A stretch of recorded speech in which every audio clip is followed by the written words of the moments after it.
À vous de la part du comité exécutif. Aujourd'hui, je suis venu ici avec une mission très spéciale. Et cette mission, c'est de vous présenter votre nouveau pasteur.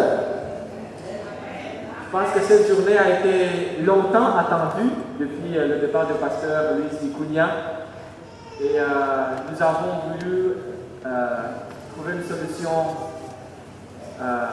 très rapidement, mais les plans ont été un peu retardés. Cependant, nous sommes sûrs et nous sommes convaincus que le Seigneur est au contrôle de son Église, est au contrôle de ses choses. Et il y a 2 semaines de cela, le comité exécutif a pris la décision de donner la responsabilité de l'église de Gatineau au pasteur Saint-Jean, qui est ici, présent avec nous, et c'est lui qui va prêcher la parole de Dieu ce matin. Et vous l'aurez régulièrement à partir de ce moment avec vous, pas seulement pour la prédication, mais pour les comités et pour toutes les choses que le pasteur est supposé de faire. Je vais prendre juste quelques instants pour le présenter, pour dire quelques mots sur lui. C'est sûr que vous allez découvrir beaucoup plus par après. Mais le pasteur Saint-Jean, il a une très bonne expérience en tant que pasteur et aussi administrateur. Il a travaillé comme secrétaire exécutif et trésorier en Haïti avant de venir au Canada. Et depuis qu'il est arrivé, il travaille pour le gouvernement du Canada. Donc il habite à Ottawa.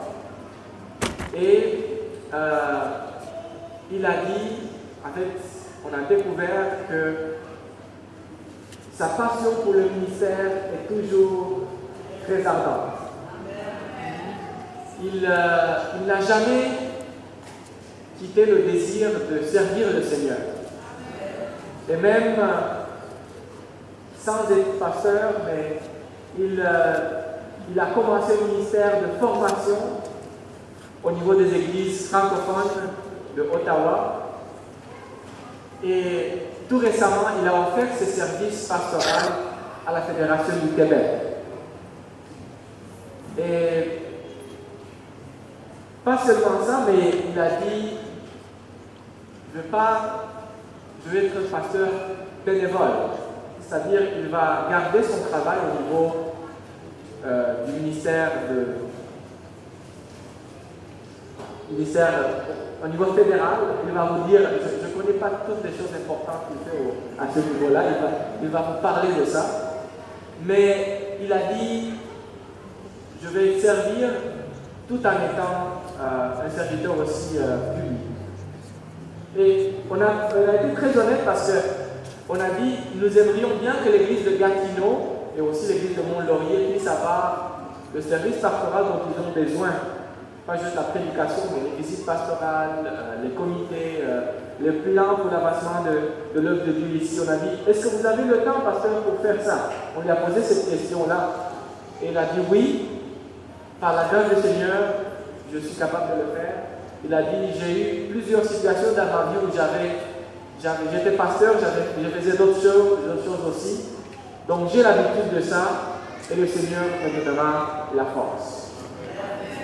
Et on l'a connu comme une personne très humble et aussi très douée, très capable. Et nous sommes sûrs que l'Esprit du Seigneur en lui fera des choses extraordinaires avec vous. Parce qu'aucun pasteur, même Jésus-Christ a eu besoin d'un groupe de disciples pour être avec lui, pour les former et pour accomplir le travail. Donc seul, il ne pourra pas. Mais avec vous, avec l'Esprit du Seigneur, vous allez pouvoir faire beaucoup de choses extraordinaires ici à Gatineau. Amen.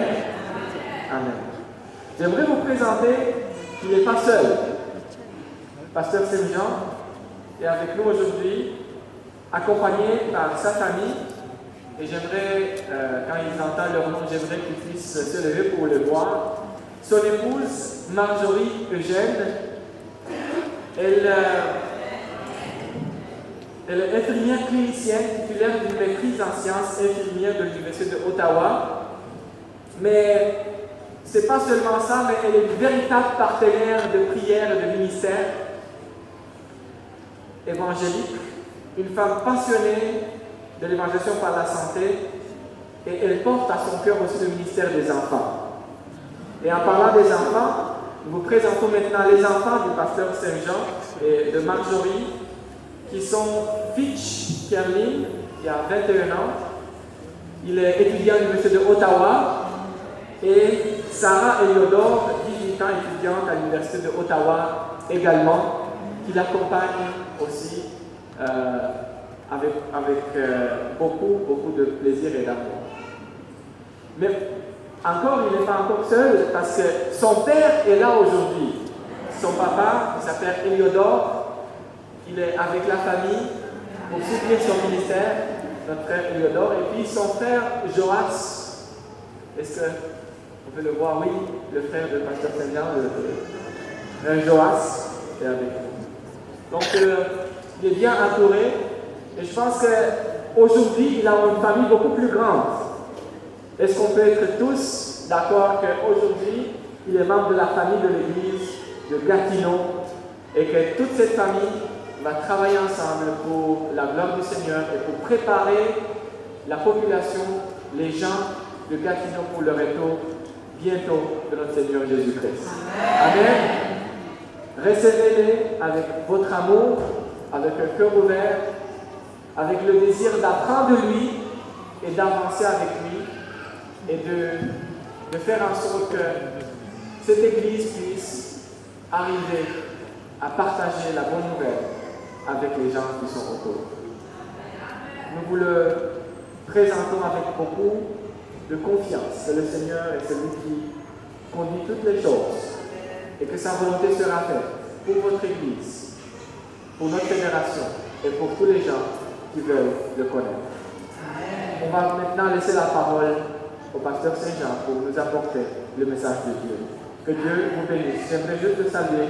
Et à la fin, on va voir après une prière de consécration après la prédication pour mettre toutes ces choses entre les mains du Seigneur. Que Dieu vous bénisse, pasteur Saint-Jean. Que Dieu vous bénisse, chère famille. Que Dieu vous bénisse, chère famille de l'Église. Et que qu'il soit avec nous tous. Amen.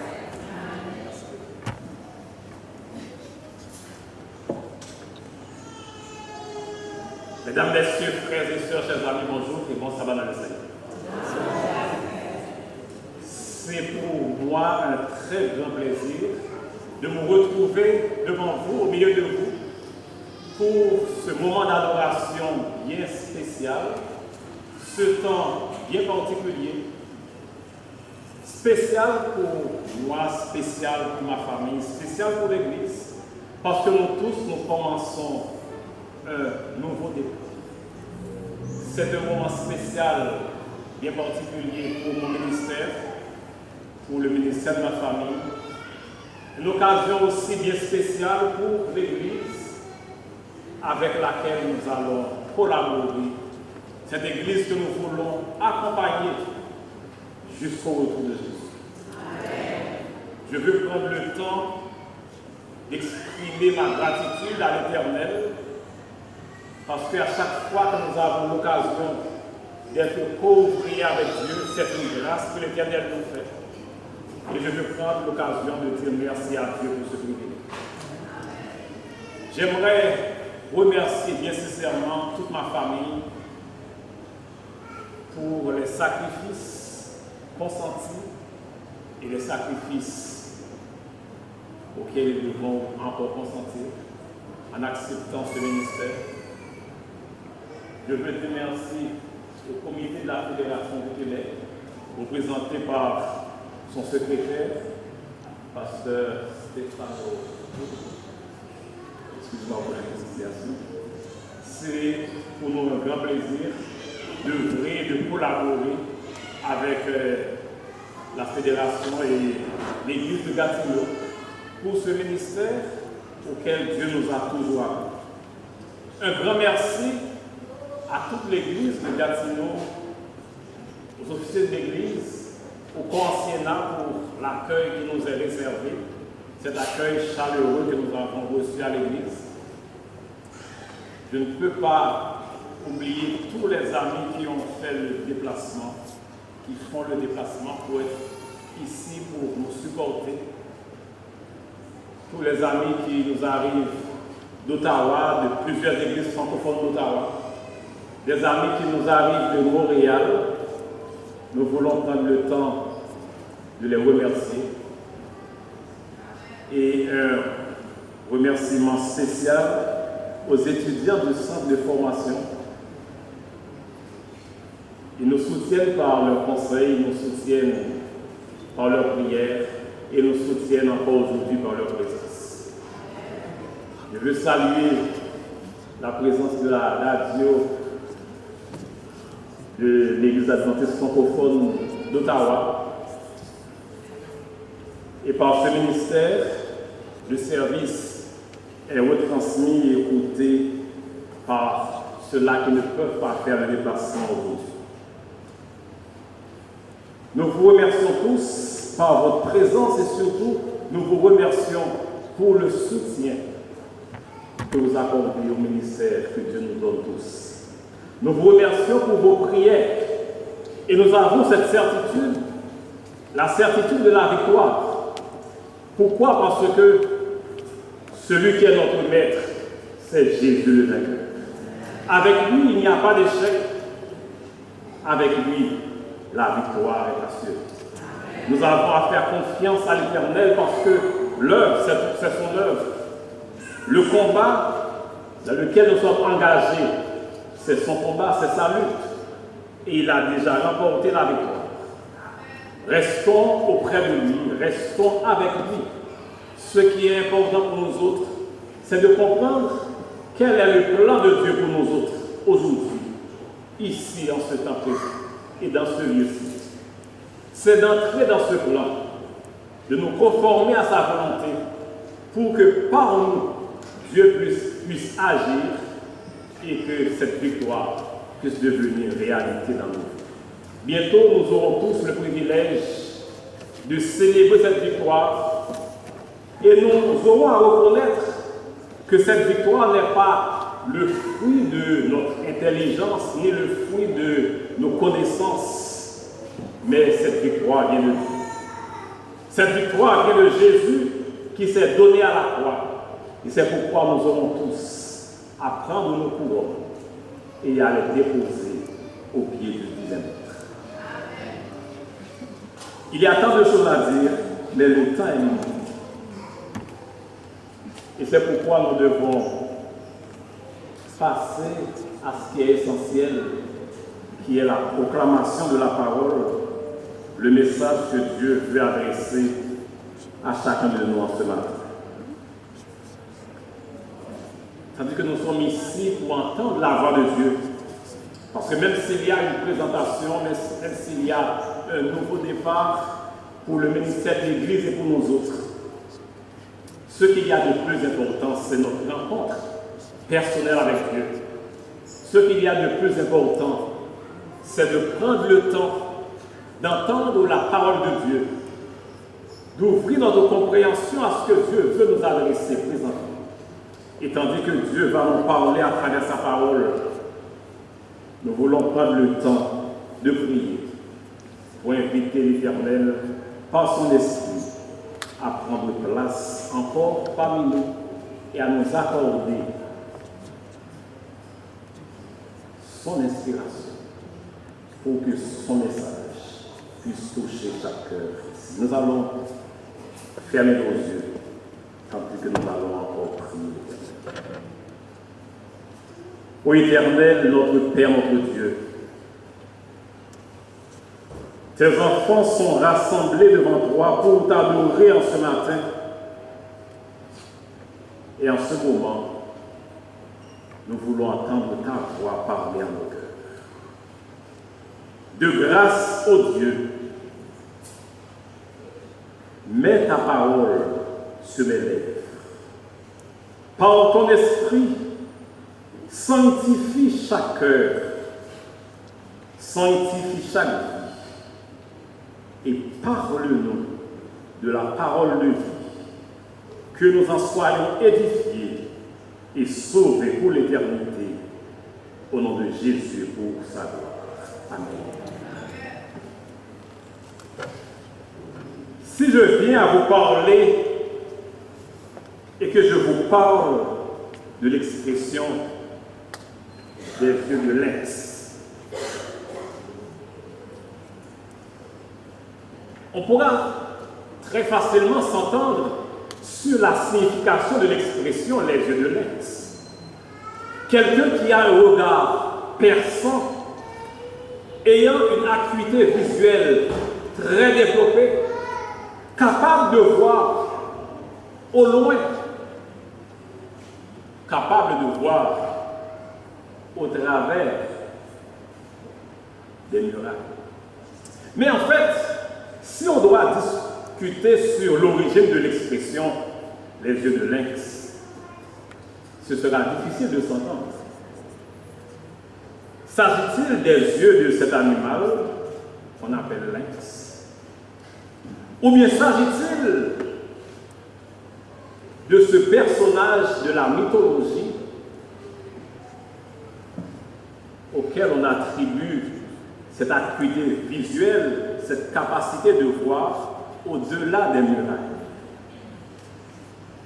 Quoi qu'il en soit, quand on parle des yeux, cela nous permet de comprendre quelle est l'importance de cet organe dans le fonctionnement de l'être humain. Ce qui est important, c'est que ce sens de la vue est essentiel, est important pour chaque être humain. Et s'il est vrai que l'œil ou encore le sens de la vue est important pour nous autres, dans le domaine spirituel, la vision spirituelle est encore plus importante. Cette capacité de voir, et c'est dans son livre Conseil à l'économe que la servante du Seigneur déclare, et je cite, « Si nous avons une vision spirituelle, si nous avons la vision spirituelle, si cette vision est claire, les réalités invisibles apparaîtront sous leur vrai jour. Si la vision spirituelle est claire, les réalités invisibles apparaîtront sous leur vrai jour. » Et la question que je vous pose, que voyez-vous? C'est le titre du message de ce matin. Et par cette question, je ne vous demande pas qui voyez-vous devant vous maintenant. Ce serait trop simple, puisque je suis là. Mais il s'agit d'une question qui fait référence à notre vision spirituelle. Quel est l'état de notre vision spirituelle? À quel niveau se situe notre acuité visuelle? Sommes-nous capables de voir au-delà des difficultés, au-delà des situations, au-delà des épreuves? Le texte qui nous a été lu tantôt traduit ce que j'appellerais l'essence même du message de ce matin.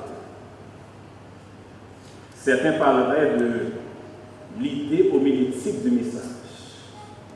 Nous tous qui, le visage découvert, contemplons la gloire du Seigneur, nous sommes transformés de gloire en gloire, comme par le Seigneur, l'Esprit. Ce que nous voyons va déterminer qui nous sommes. Ce que nous voyons détermine notre mission. Ce que nous voyons va déterminer ce que nous allons accomplir. Et l'objectif du message de ce matin, c'est de nous amener à développer une juste vision du ciel pour que nos vies en soient une représentation authentique. Nous retrouvons dans le texte biblique un récit qui traduit de façon pratique comment cette vision authentique, juste du divin, cette vision du ciel, se traduit dans une représentation pratique de la vie de chaque jour. Et à travers ce récit, nous voulons nous autres modeler et développer notre vision pour que nos vies ici-bas soient différentes. Il s'agit du récit que nous retrouvons dans Ésaïe chapitre 6 et les versets 1 à 13. Le récit de la vocation du prophète Ésaïe.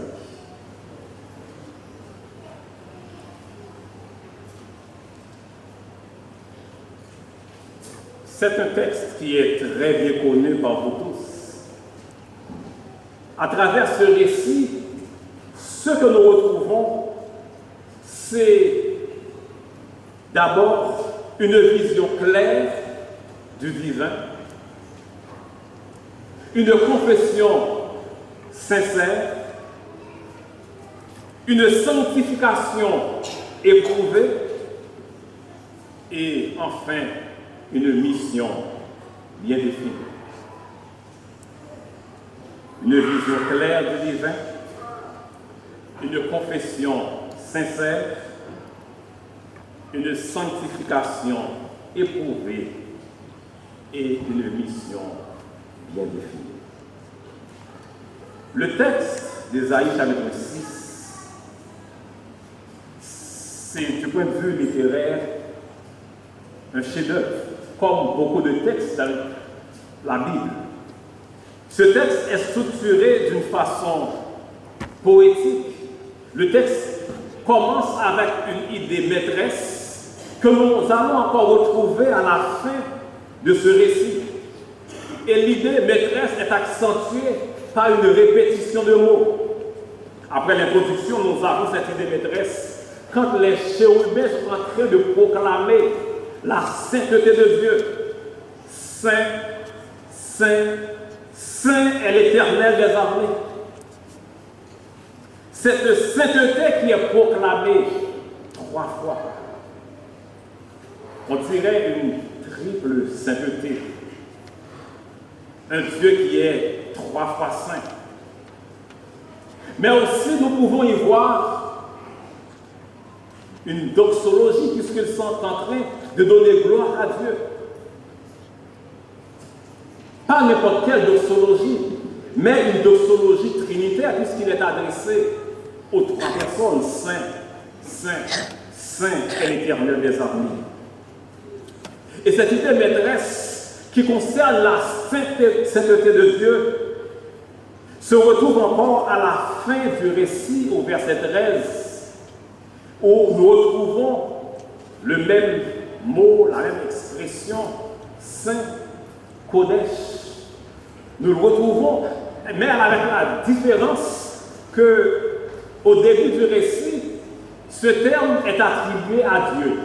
C'est un attribut divin qui est proclamé, la sainteté de Dieu. Tandis qu'à la fin du récit, il ne s'agit plus d'un attribut divin, mais il s'agit d'une caractéristique du peuple de Dieu. Car ce que Dieu veut, l'objectif de Dieu, ce que Dieu est en train de réaliser à travers chaque intervention, ce qu'il est en train de faire à travers chaque révélation, c'est de communiquer à son peuple, c'est de communiquer à chaque membre de son Église des attributs qui sont des attributs de Dieu. La sainteté qui est un attribut divin, il le transfère, il le communique à l'être humain, puisqu'il est question d'un peuple qui est saint. Au cœur de ce chiasme, nous retrouvons le message central du récit, qui est la confession du prophète pour sa sanctification et sa mission.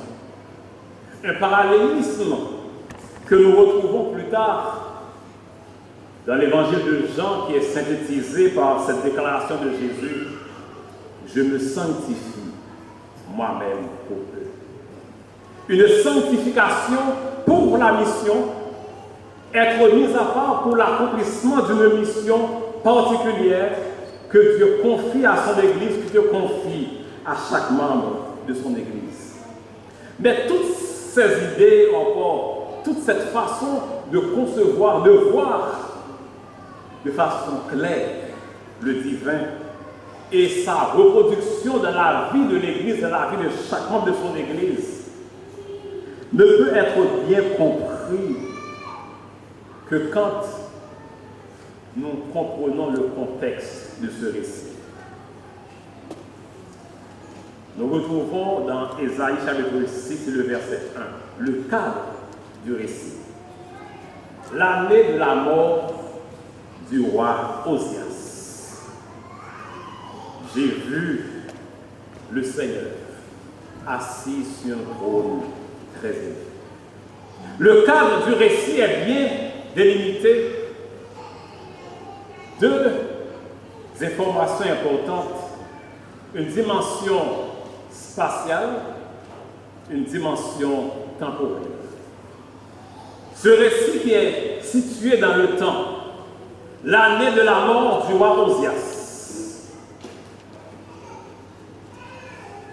Qu'est-ce que cela implique? Et qu'est-ce que cela apporte en termes de compréhension du message pour nous autres? L'année de la mort du roi Osias est la première question que je me pose.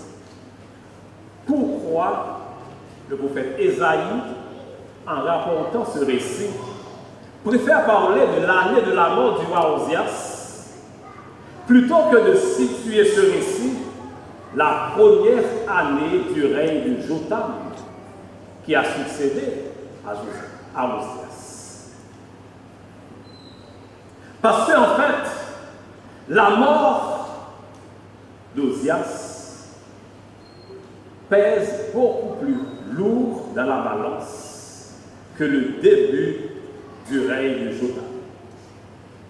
Parce que, en fait, l'année de la mort du roi Osias, c'est en fait un moment de deuil dans tout Israël, dans tout le royaume de Juda. L'année de la mort du roi Osias révèle toute la perte endurée par le peuple de Dieu.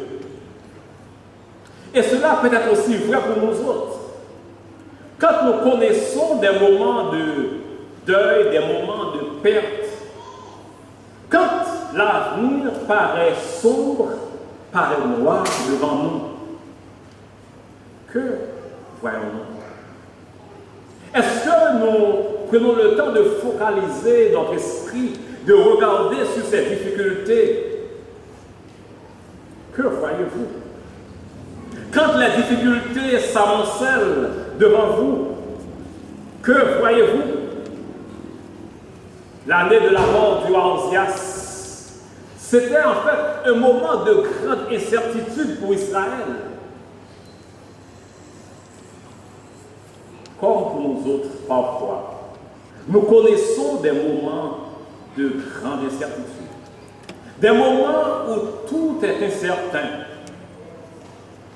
La seule chose qui est peut-être certaine, c'est le changement. Et ce qui rend encore plus confus. Nous pensons, et je pense, à ces paroles de chant que nous exécutons très souvent.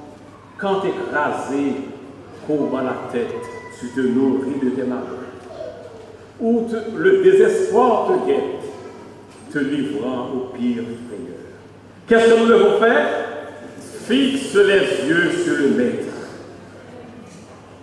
Et c'est ce message que Dieu était en train d'adresser à Israël, à Juda, à travers cette révélation, cette manifestation, cette théophanie qu'il a accordée à Isaïe. L'année de la mort du roi Osias. Plutôt que de se concentrer plutôt que d'avoir devant lui ces difficultés, ces épreuves, c'était de voir le Seigneur assis sur son trône. C'est de voir le Seigneur assis sur un trône. Et cette vision que Dieu donnait à Ésaïe signifie que le véritable roi d'Israël, ce n'est pas Osias, ce n'est pas Osias, ce n'est pas Jotam, mais c'est l'Éternel des armées. L'année de la mort du roi. En fait, pour bien comprendre, nous devons nous situer dans le contexte international de l'époque. 740 avant Jésus-Christ. C'est un moment difficile pour Israël, d'une façon bien spéciale, parce qu'il y avait de cela 5 ans, le roi Tiglath-Pileser III, le roi assyrien, avait pris le pouvoir en Assyrie. Ce roi avait restructuré la dynastie assyrienne et le royaume assyrien. C'était l'un des plus grands rois qu'a connu la Syrie. Et qu'est-ce qu'il a fait? Il prit son armée, il marcha contre Babylone et il annexa Babylone. Il se dirigea vers les peuples voisins du nord et il les annexa à son royaume. Il se dirige maintenant vers le sud, le corridor syro-palestinien, et là, il doit affronter le royaume d'Israël. Les archives de la dynastie assyrienne de ce temps, révélées par l'archéologie, dévoilent qu'il y a eu un seul roi qui a pu tenir tête contre la dynastie assyrienne, et c'était Osias, roi de Juda. Donc l'année de la mort du roi Osias devait donc amener un moment de panique pour tout Juda. Ils avaient peur, ils tremblaient, car le grand roi n'est plus. Mais Dieu se révèle et il dit, c'est moi qui suis le roi d'Israël. Si Osias a pu remporter de grandes victoires, c'est parce que moi, l'Éternel, je suis assis sur le trône. En fait, l'année de la mort du roi Osias ne correspond pas tout à fait à l'année de la mort du roi Osias. Parce qu'en 740, il y a eu quelque chose d'extraordinaire qui s'est passé. Devenu puissant, Osias a perdu la tête.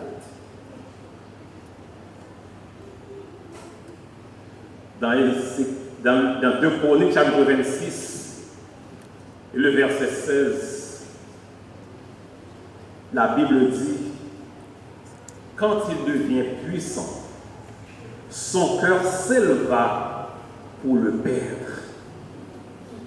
Quand il devient puissant, son cœur s'éleva pour le perdre. C'était un roi bâtisseur. Il a construit de grandes infrastructures. Le peuple l'aimait.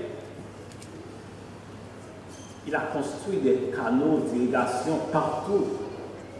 Et le texte biblique nous dit qu'il aimait l'agriculture. Et il a travaillé pour le développement, pas seulement spirituel, mais le développement matériel de son royaume. Mais quand il devient puissant, son cœur s'éleva pour le perdre. J'ai dit qu'il a perdu la tête. C'est perdre la tête que de vouloir se rebeller contre Dieu. Osias entra dans le sanctuaire pour offrir des parfums à l'Éternel. Le souverain sacrificateur arriva avec 80 sacrificateurs, demandant à Osias de sortir du sanctuaire parce que ce n'était pas une prérogative qui était à lui. Mais il refusa, il insista, et tandis qu'il s'est mis en colère, la lèpre éclata sur son visage. L'Éternel l'a frappé parce que son cœur s'est élevé. L'année de la mort du roi Osias implique donc la diminution de l'être humain pour que Dieu puisse prendre place. Amen. Quand le moi, quand l'ego disparaît, Dieu règne. Mais quand l'orgueil prévaut, nous n'accordons pas de place au divin. Et c'est ce message que Dieu a voulu adresser à Israël et qui nous adresse encore aujourd'hui. Il veut nous dire que nous devons laisser toute la place à lui. Pour que notre Dieu puisse régner, comme nous le chantons très souvent, notre Dieu, il règne encore. Jamais son amour ne s'endort. Le vent se déchaîne, nos cœurs sont en peine, mais Dieu nous conduit jusqu'au bord. Notre Dieu règne encore. Et nous avons cette certitude que Dieu va nous conduire jusqu'au port, frères et sœurs. Il a un plan pour chacun de nous. Il a un plan pour son Église. Le grand roi Josias est mort, mais le plus grand roi règne encore sur son peuple. Et le texte nous précise qu'il est assis sur un trône très élevé. Son trône est élevé pour dire qu'il n'est pas seulement un roi, mais il est au-dessus de tous les rois. Au-dessus de tous les rois en puissance. Au-dessus de tous les rois parce que lui, son règne est éternel. Et quand nous sommes des sujets de son royaume, nous connaîtrons aussi une vie éternelle.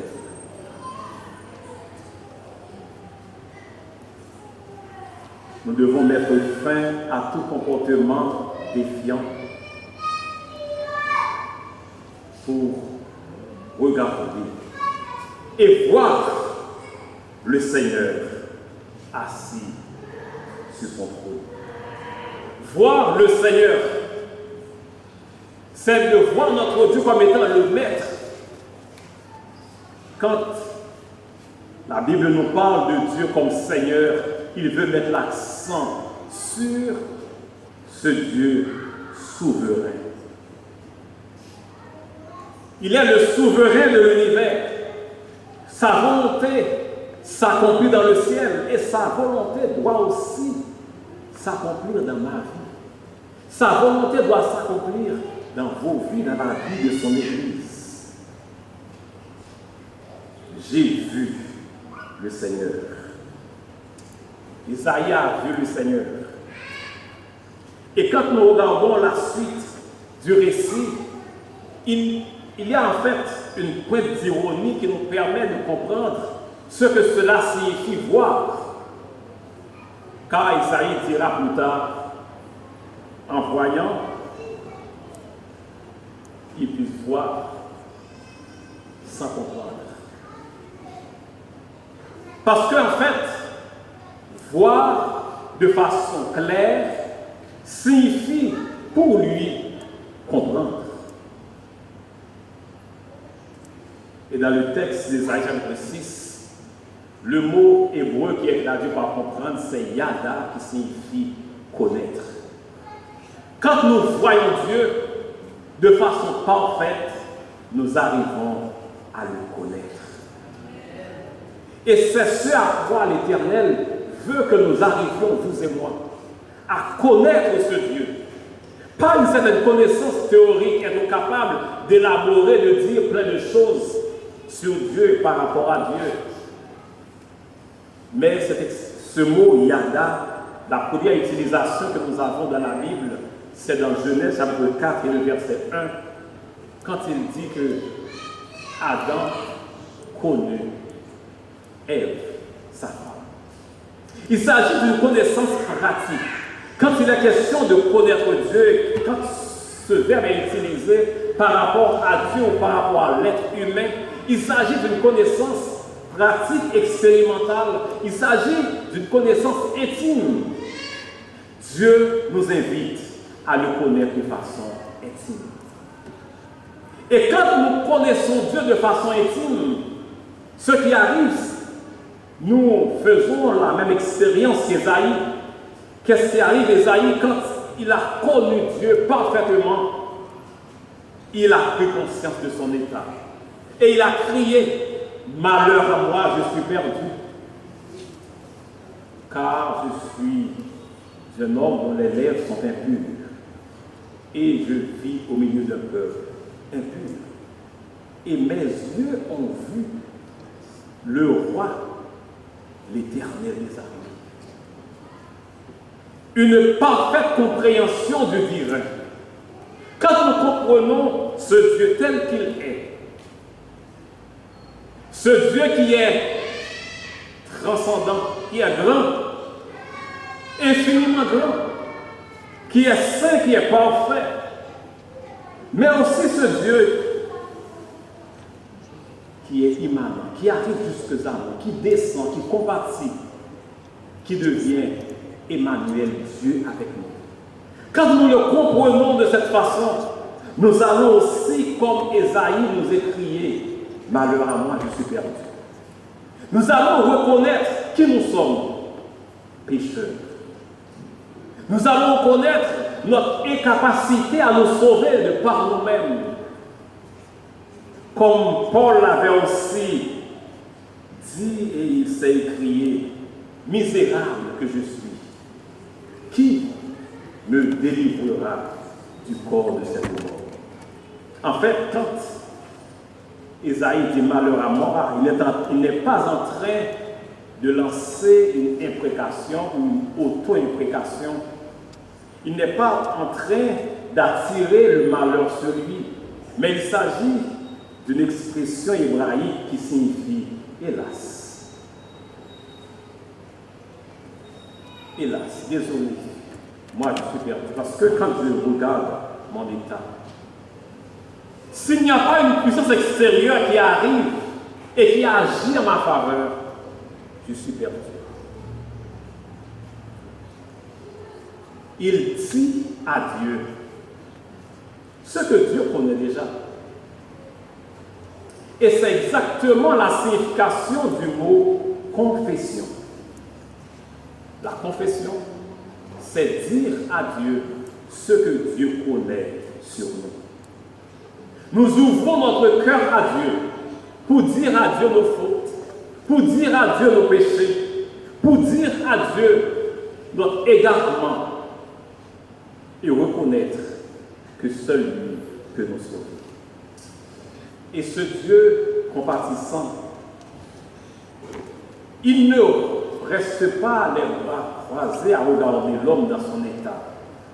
Isaïe dit, l'un des séraphins vole immédiatement vers lui, prenant sur l'autel du charbon ardent et vient toucher ses lèvres. Et il est purifié. Nous avons ici une vision du sanctuaire. Quand ça va mal dans nos vies, que ce soit sur le plan spirituel, sur le plan matériel, peu importe les difficultés, que voyez-vous? Quand ça va mal, tournons les yeux vers le sanctuaire. Car du sanctuaire, il envoie du secours. Du sanctuaire, l'Éternel résout nos problèmes, il résout nos difficultés. Et notre plus grand problème, c'est le problème du péché. Et c'est ça que Dieu est en train de résoudre dans le sanctuaire. À travers ce ministère que Jésus est en train de réaliser dans le sanctuaire céleste. Remarquez ce qui est arrivé. Les lèvres d'Ésaïe ont été touchées par ce charbon. Et quel en est le résultat? Il dit que ton iniquité est enlevée. Tes péchés sont pardonnés, sont effacés. J'ai beau parler, mais je vais vous poser une question maintenant. Si ces péchés sont pardonnés, si ces péchés sont effacés, comment est-ce qu'il s'est retrouvé maintenant? Comment se trouve Esaïe maintenant? Comment? Je n'ai pas entendu? Il n'a plus de péché, maintenant il est saint. Il est sans péché. Parce que ses péchés sont enlevés. Et ce que Jésus est en train de réaliser de sanctuaire céleste, pour vous et pour moi, c'est d'enlever nos péchés. C'est d'enlever nos iniquités pour que son peuple, son Église, soit sans péché. Que voyez-vous? Je ne sais pas pour vous, mais ce que je vois un Dieu qui est impatient que son peuple ici à Gatineau, son Église, soit une Église qui soit en mesure de vivre l'expérience d'Ésaïe. Ce que je vois en espérance, c'est une Église confessante et repentante, une Église qui confesse son péché à Dieu, ses fautes individuelles et collectives. Ce que je vois, c'est une Église qui bénéficie du pardon divin. Ce que je vois, c'est une Église dans laquelle la grâce de Dieu triomphe. Ce que je vois, c'est une Église sans péché et sans tache devant Dieu. Que voyez-vous, frères et sœurs? Moi, ce que je vois, c'est une Église qui soit à même de vivre et de reproduire cet attribut divin pour devenir aussi une Église sainte, irrépréhensible, sans tache devant notre Dieu. Qu'est-ce que je vois? Que voyez-vous? Ce que je vois, c'est une Église qui soit en mesure de répondre à cet appel de Dieu. Une Église qui est disponible comme Ésaïe l'a été, pour que nous soyons tous disponibles pour dire à notre Dieu, me voici Seigneur, envoie-moi. Car, en fait, l'impureté qui a été enlevée d'Ésaïe, et cette impureté qui doit être enlevée de vous et de moi, c'est quoi? C'est une impureté morale, une impureté religieuse. Il s'agit en fait de ce que nous faisons qui nous rend impurs, ou de ce que nous ne faisons pas qui nous rend aussi impurs. Ce que nous proclamons de nos lèvres qui est souillé, ce que nous faisons qui est souillé et qui n'est pas bon, mais aussi ce que nous devrions annoncer et que nous n'avons pas annoncé. S'il m'arrive de voir quelqu'un marcher et qu'il y a un trou, cette personne va tomber dans le trou et que je détourne les regards. C'est une impureté morale. Et quand nous voyons cette société et que nous n'annonçons pas le message de Dieu dans cette société, nous devenons coupables. Quand nous n'annonçons pas ce message que Dieu nous confie, et ce que je vois, c'est une Église responsable.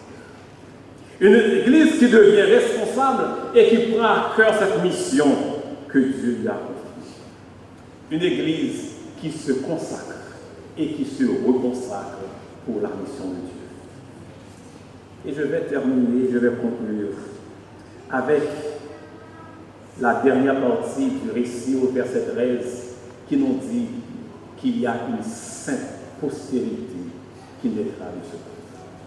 Dieu nous donne la certitude que cet attribut divin de la sainteté se reproduira dans son peuple. Jésus a prié pour ses disciples. Je vais prier et je continuerai à prier pour vous. pour que nous tous, nous soyons ce peuple saint que Dieu veut avoir pour le représenter. Ce peuple saint qui doit proclamer ce dernier message de cette société. Mais ce message d'Ésaïe possède aussi un accent bien spécial à identifier, car Ésaïe nous dit qu'il y aura moins que 10% de ce peuple qui va avoir ce caractère saint. Le verset 13 nous le dit. Et dans le livre Événements des derniers jours, à la page 143, je lis cette déclaration de l'Esprit de Dieu. C'est un avertissement solennel que j'adresse à l'Église. Il n'y a pas une personne sur 20 dont les noms sont inscrits sur les registres de l'Église qui soit prête à conclure son histoire terrestre. Presque toutes se trouvent aussi complètement coupées de Dieu et sans espoir dans le monde que les pécheurs les plus communs. Dieu nous donne la garantie qu'il y aura un reste qui va développer ce caractère saint. Et mon appel en ce matin, veux-tu faire partie de ce reste?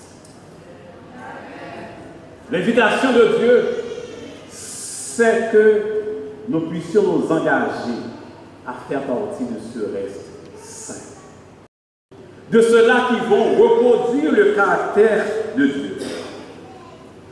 Et tandis que nous allons avoir un moment de prière avec le secrétaire de la fédération, un moment de reconsécration, tous ceux-là qui veulent s'engager à cette vie de piété, de sanctification.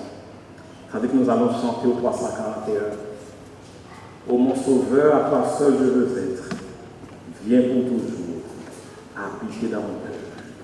Je vous invite à vous lever. Et si l'Esprit de Dieu a parlé en vos cœurs, à vous avancer, tandis que nous allons avoir ce moment de prière et de reconsécration.